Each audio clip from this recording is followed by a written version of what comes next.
Good morning. Today I'm continuing with my 2016 article on action criticism and theory for music education called Music Educated and Uprooted, My Story of Rurality, Whiteness, Musicking, and Teaching. And we're on page 32 at the header, Guiding Questions. It might be unusual for me, a music teacher, to critique music education as an uprooting social institution. I have, after all, made my career, put a roof over my head and food on my family's table in the institution of music education. As Bates observed, quote, deconstructing the music education institutions to which we owe our own professional existence, the same houses we live in, could also be considered ironic.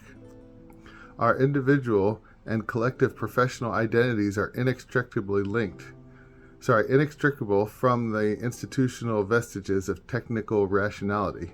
For instance, specialized courses of study, professional standards and degrees, hierarchical bureaucratic organizations. So pause there for a second. Yeah, I just had a conversation with one of the teachers, right, who was talking about how much she had been able to do years ago, right? Different field trips, bringing things into the class, and that she just can't do, right? They're doing something this time of year that really would be better in warmer weather, right? So earlier or later, depending on whether you're doing it in the fall or the spring semesters, right? So, but they're doing this project inside that could very well be done outside, but I mean, it's in the teens, right? Low 20s degree wise. So outside really isn't a good option, you know. But these are rare things. When you have a curriculum, it restricts the ability to respond, the ability to teach in some way.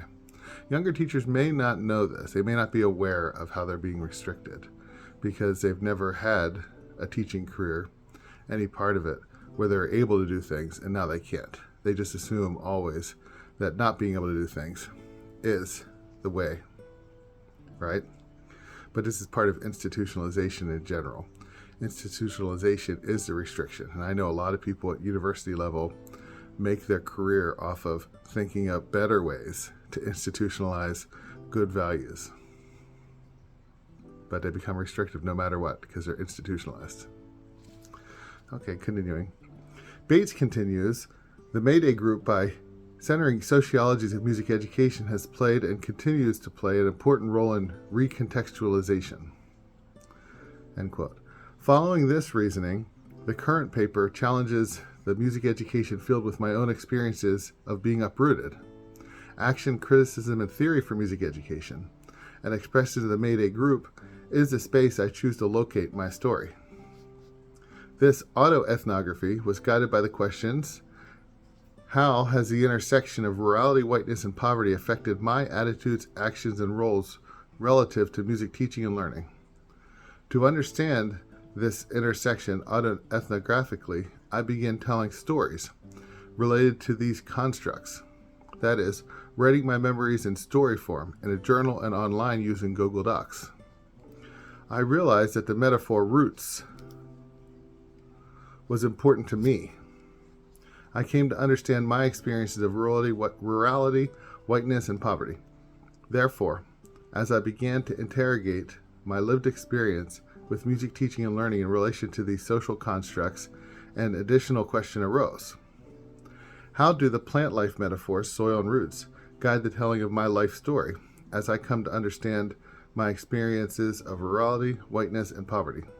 This paper is constructed as an autoethnographic memoir around the theme roots. There we go. That's the introduction. Next, I have a short theory section, how theory and method and other things like that are common to academic papers. So, theory, uprootedness, and soil. In Illichin theory, education can be understood as inextricably linked to scarcity. As Fallbaugh states, quote, education is a generator, or more precisely in automotive terms, the alternator of modern industrial society, keeping its scarcity batteries charged through its own motions and operations. In music education, this means being unable to be truly music educated. Well, that's the end of the quote. This is me now. In music education, this means being unable to be truly music educated in local, rural places, or by those not certified by universities. You can see how people working at universities to certify music educators might be a bit scandalized, right? That I could even suggest that the certification process itself, the very existence of it, is problematic, right? Not just we could do better and institutionalize certification better, but the very fact of certification is problematic. Okay, continuing on. Further, education is viewed as a universal human right. That is, a universal, genderless good, so good indeed as to be declared a basic human need. As a result, education is an uprooting venture in which students are wrenched and uprooted from their traditional spaces. Education, therefore, changes what it means to be human because we come to conflate learning, something people did long before creating schools, with education. We are uprooted and, according to the laws of scarcity, taught universalizables by certified teachers, and education is a universalizable right. The theme, music education for all. And so, Illich, writing on Homo Educandus, how Illich labeled the change in what it means to be human, is pertinent to the current paper. Okay, so, talk about that little section. First idea is scarcity, right? Professions work on scarcity. If you have a plethora of people who can do things in a capitalistic society, those people get paid less. It is the nature. By creating scarcity in whatever field, you create greater salary opportunities. Think about how it is here in State College. I believe that plumbers can charge twice as much, or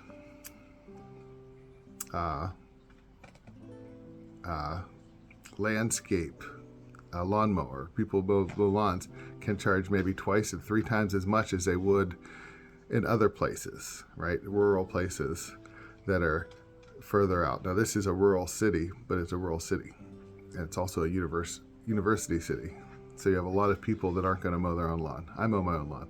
But you have a lot of people that just aren't going to do that, right? Plumbers can charge more here. Floormen, people putting in cement,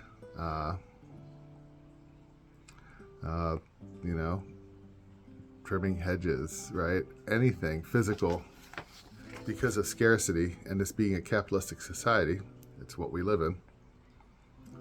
That means they can charge more because you have a large influx of people who can't do those things.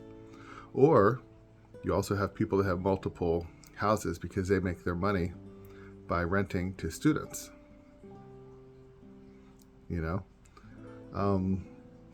And they just don't have the time to take care of all of them, so they have to pay somebody to them. And so here, laborers can charge far more for their labor. So that's how scarcity works. But it's the alternator of industrial science, the battery, keeping scarcity batteries. So education, the way we teach, what we teach kids to do, but also just our structure of teaching, keep scarcity alive. People learn that they aren't the musicians, right? Somebody who's been more educated is the musician. They learn they're not the teacher. Somebody who went to an education school is the teacher. They learn that they're not the engineer. Somebody who studied engineering is. They learn that they're not the person who mows their lawn. They're not their plumber. Somebody who's been educated in that is. So, education is declared a need, something people need in a society where we've been educated to believe that only educated people can act in a certain field. Hopefully you can see how problematic this is, right? You're capable. You can do things. You are not incompetent. Figured I should tell you that, because education makes you think you're incompetent in everything except for one field of being. YouTube does it too. This is why so many YouTube channels have become one thing, right? There's RunTube doing the run things. There's ReligionTube doing the religion things. And they're supposed to have degrees in theology, right? Philosophy tubes are supposed to have degrees in philosophy. Yeah. Eating, right? Even though we all eat, supposed to have a degree in diets or nutrition science or something before you can talk about it. Scarcity being recharged by education. Okay, so we're conflating learning with education. We learn. We can learn things. Go, learn some things. DIY, learn some things. Right? And then finally, the education becomes universalized, delivered by certified teachers. So instead of that relationship, that pedagogy that's so important, building a relationship with every kid, or every teaching adult, every adult that's in your class, bringing in their knowledges as a one-to-one pedagogical experience. Now instead you have a curriculum you have to deliver, and it doesn't matter whether the curriculum is right for these kids here now. Even if it was good 5 years ago, even if it was good 1 year ago, it might not be good for these kids here now. So how are you going to change it? You can't if it binds you, right? If it's chains, if your curriculum is your chains that bind you, you can't. All you are is a certified professional delivering something that isn't learning. That's education, but not learning. It's just stuff. And you're instilling on the kids a whole set of ideals of uselessness, of waste, that they are waste, that they are dropouts, producing scarcity in a subject that you went into because you loved. Okay, that's the theory that I'm working with here. Have a beautiful day.